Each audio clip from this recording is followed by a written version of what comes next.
Okay, my sister's okay, my brother's okay, my father's brother's okay, and our cousins are okay with being in a room together. And my father doesn't have much time left on earth.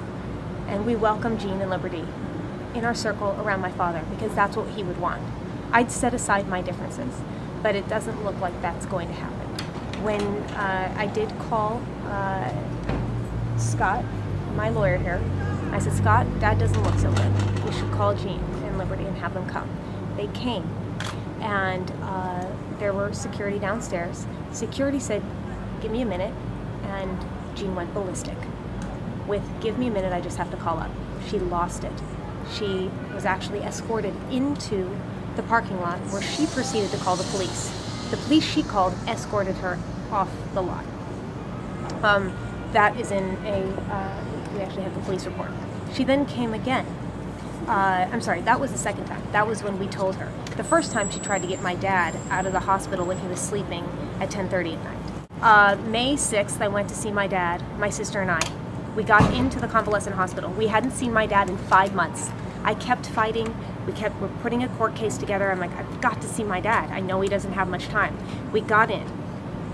A few hours later that night at 2:30 in the morning, my stepmother and her daughter, my half-sister, went in and took my father from his bed at 2:30 a.m. against doctor's orders. Adult Protection Services was called, against the nurse's orders, and took all the equipment he was attached to, stole all the equipment, threw him in the back seat of a car. This is on video. Threw him in the back seat of a car and drove off. Now, people believe my dad went from his home to Washington to friends that he's known his whole life. My dad's never met these people. Who are they? They're people that Jean's parents knew in Guam in the 60s. They have never seen my dad. They have never met my dad. I don't think Jean has seen them until this time. She decides to take him to her house.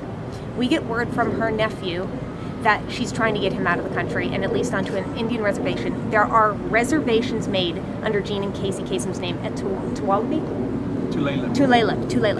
She was going there. We thwarted that by, she found out that we found out she was going there. She then took him to Nevada at the Vidara Hotel, hid him at the Vidara Hotel. Then from there, went to Arizona. He's in a tremendous amount of pain. By the way,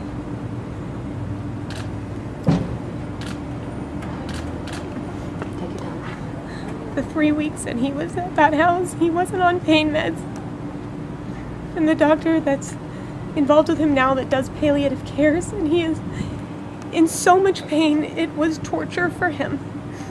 He has contractures in his legs, which he says are like having fractures all over your legs. And he has a bed sore that's this big. And he had no pain medication.